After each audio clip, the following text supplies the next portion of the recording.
If you've ever been told to just lose weight but something doesn't feel quite right, then this video might be for you.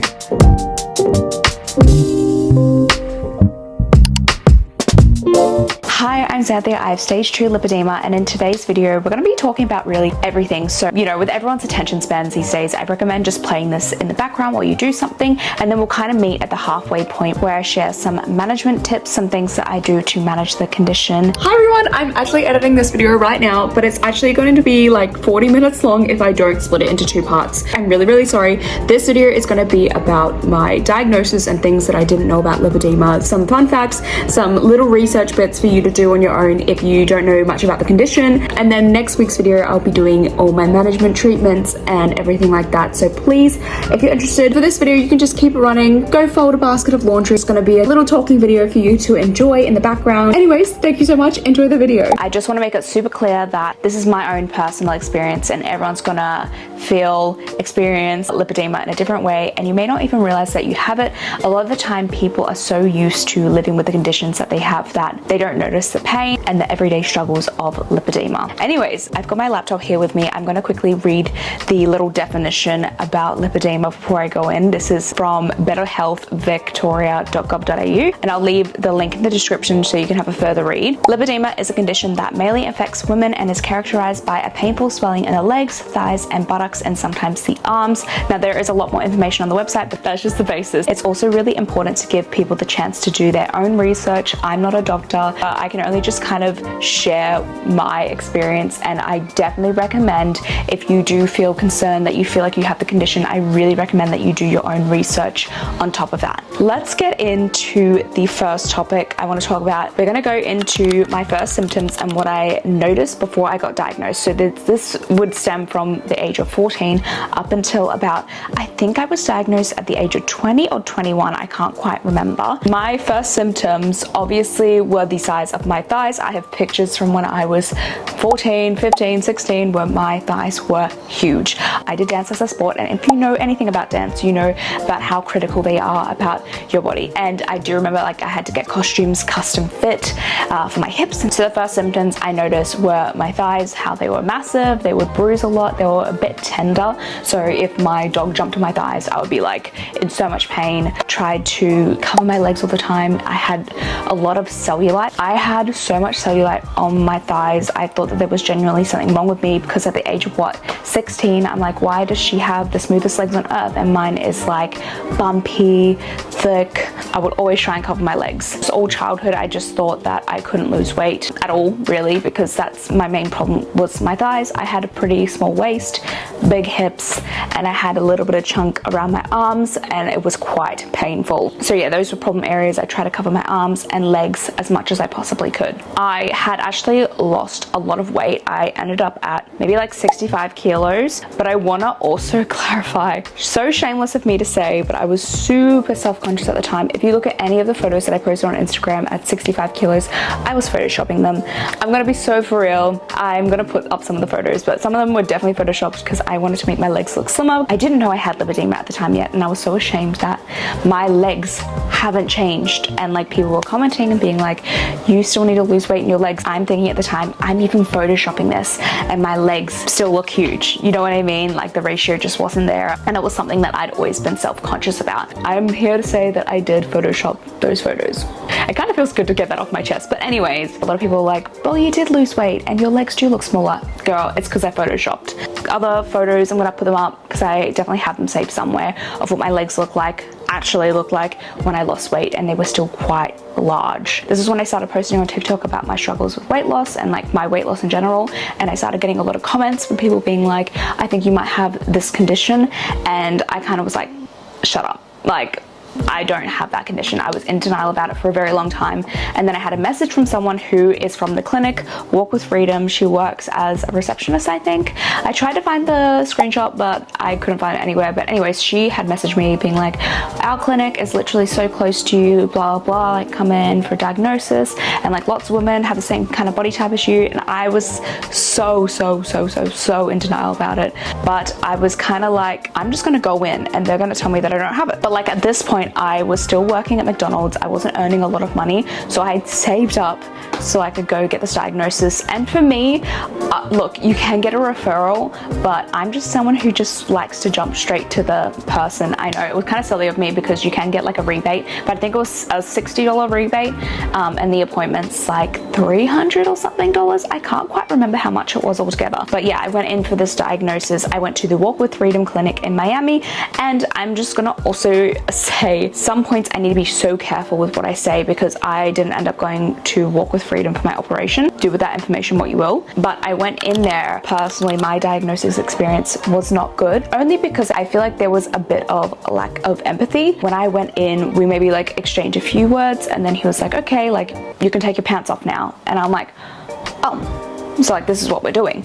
And so obviously to see like the texture of your skin and stuff, they needed to take your pants off, but it just felt very uncomfortable. It was a male doctor, barely knew him. Yeah, I took my pants off. He looked at the fat, and then I ended up getting a kind of like an ultrasound done on my legs. I can't quite remember what it was. It was quite a while ago, and you can see the difference in, so he showed me what normal fat looks like versus the fat in my legs, and you could definitely tell that I had it. The fat's very thick, and like bumpy, if that makes sense. Basically had diagnosed from there. And there's two other factors that you gotta keep in mind with lipedema, is that you could also have a hole in your heart, and you could also have varicose veins. So they booked me in for my varicose veins. I didn't do the hole in the heart one just yet. And I remember walking out of that appointment feeling so depressed, like so upset about the whole experience. I feel like he gave me so much information, but almost too much, to the point where it was so overwhelming that, you know, he just told me that I could have a hole in my heart, I could have varicose veins, and then he's telling me that I can't eat this,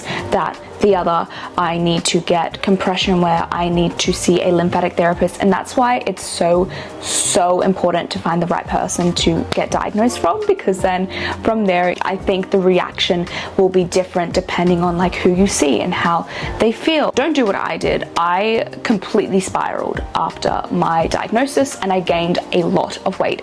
So I have always struggled with a binge eating disorder, and that is something that has been a major problem with my whole weight loss process. So this is a lot for me to talk about, because this is where it all kind of stemmed from. I lost a lot of weight. Obviously so proud of everything that I did, and I'm so proud of my achievements of being able to push through having lipedema and losing weight, and I didn't even know that I had it at the time, and also pushing through my binge eating disorder. And I thought I was at a place where I was healed, but this really triggered me. I was trying to eat anti-inflammatory, but I just couldn't. And so like at nighttime, I would just have this urge for sugar, carbs, like all these cravings, and I started gaining weight again, and very quickly, because I got really depressed. I put in all this hard work for my legs. They're gonna look like this forever. I let it get to me so hard that like I just did a complete 180, and I started binge eating again. I started not taking care of my body, not working out, and so basically my body went from this to this in the span of like maybe a year or a year and a half. It's not the fact that my body changed, it's the fact that I gave in to my binge eating disorder, and I let this get to me so much that I was just neglecting myself and my own health, and making my condition 10 times worse, making my binge eating disorder 10 times worse from feeding into it. It sucks. It happened. I knew I had to do something about it because I knew it was progressing, so I started working on my eating habits again.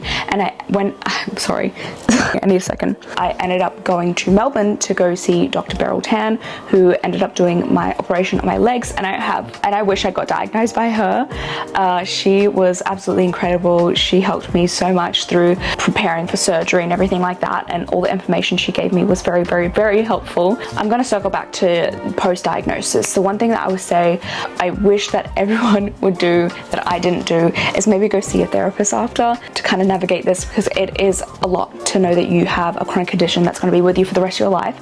And I recommend doing a lot of research about the condition, everything that goes hand in hand with it, because I didn't, and finding out from a doctor that was so kind of like, not dismissive, but still like lack of empathy for me, and like me as a human being, as a young female, finding this out, it was really hard. I ended up seeing Dr. Beryl Tan for my operation. I have a video about my surgery and everything like that.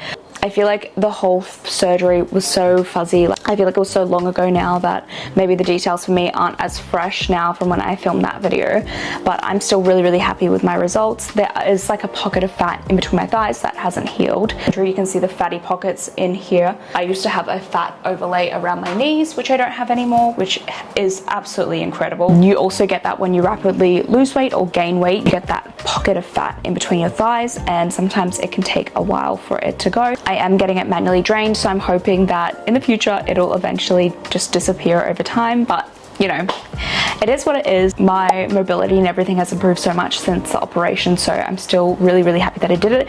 Once again, I will probably head over to that video if you want to watch it. If you have any other questions, comment them below if I skipped over anything, because I'm trying my best. But these topics are really hard for me to talk about, especially when it has to do with my body, something that's been so public online. Starting as a weight loss creator and people like being so concerned with my body, it was really hard, like gaining all the weight and then people judging me for my body, and then getting an operation and people thinking that I'm getting surgery to change my body. It was never about that. It was about like my overall health in general, and like obviously I did have a lot of mental issues with how my body looked. It was more coming up from a place of care for myself, like my binge eating disorder getting out of control, more as like a I want to be skinny kind of thing. I have definitely always been more concerned about my binge eating disorder. Moving along, let's dive into what I've learned about lipedema and what I wish I knew before. I wish I knew that a lot more people have it than you think. It is a very nice community. I will link down below. If you're in Australia, we have a Lipoedema Australia page and a Lipoedema surgery page, which I definitely recommend reading about. It's really helpful. I read about all the surgeons, all the operations you can get. Some people get one leg done at a time when they're getting the surgery. They do look really good after, but I just don't think I can last like 3 months with one small leg and one big leg personally. And kind of like what people still don't understand about lipedema is that it's painful. When I was getting the operation done, people were like, oh my god, you're gonna lose your ass, you're gonna lose your butt, you're gonna lose your curves, you're not gonna be curvy anymore. And it's like, that's not the point. The point is to relieve the pain in my lower body. You can see in the videos that I was posting how heavy my lower body must have been compared to my top of my body and how hard it was. And even seeing those videos now, I'm like, damn, that hurt. It's like carrying weights around your legs, like super heavy, like sandbags. My symptoms are, by the way, I don't think I even got into my symptoms. My symptoms are sensitivity. I get little bruises, not like big ones, but I know people get really bad bruising. I have sensitive legs, so my dog jumps on it, really hurts. Heavy legs, they're always feeling heavy. If I go for a really long walk, my calves really hurt, like they tense up because of the weight of my legs on my calves. I have pretty hefty cellulite. I have it in my arms as well, and it's very sensitive. Like these areas are very sensitive. They hurt, they feel quite heavy. That's everything that I can think of right now, but I'm sure there's more to the list. Hello, I was in the middle of editing this, but because I'm splitting this into 2 parts, I need to add this little bit at the end so it all makes sense and comes full circle for part 2. I want to end this video with the number 1 question that I get, and it's basically like, what now? You know about lipedema, you know about my story, you know about how I got diagnosed, but what can you do if you resonated with anything I said in this video, or even if it's like 2 symptoms? Here is what I recommend.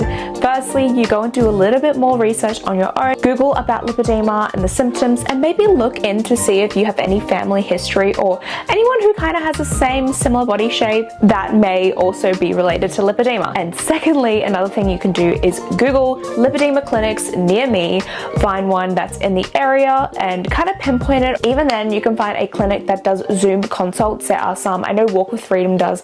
I know Dr. Beryl Tan does Zoom consults for surgery. I'm unsure about diagnosis, but you never know. Try and find 1 or 2 clinics and then book in with your GP for a referral. And if your doctor doesn't give you a referral for another clinic for a diagnosis, then I would be a little bit concerned. I recommend visiting 2 to 3 GPs if all else fails, but I don't see why they wouldn't give you a referral to a clinic if you feel concerned about something, because there is truly no harm at the end of the day getting a referral to another doctor for a diagnosis, when it can also help your doctor as well understand the condition a little bit better. And then after that, it's all in your hands really. You go see a specialist, they will give you advice from there. All I can share right now is part of my story and part of my diagnosis process, and I really hope that this video helped. I know it can feel like a whole lot of information, but also a whole lot of nothing at the same time, since it is just purely based off my experience. I can't diagnose you over the camera, over text messages. Yeah, at the end of the day, I'm not a doctor, and I will always refer people to this video if they want to hear about my diagnosis story. What I personally think that you should do if you feel like you may have the same condition as me. Thank you so much for watching. Let me know in the comments what you ended up doing. Did you fold the washing? Did you clean your kitchen? Did you clean your room? I love watching a good video and doing something in the background. I will see you for next week's video. That video is going to be a lot longer than this one, so be prepared. Please make sure you're subscribed, like this video, and hit the notification bell. And comment down below if you have any other questions. I will talk to you in the comments. Bye!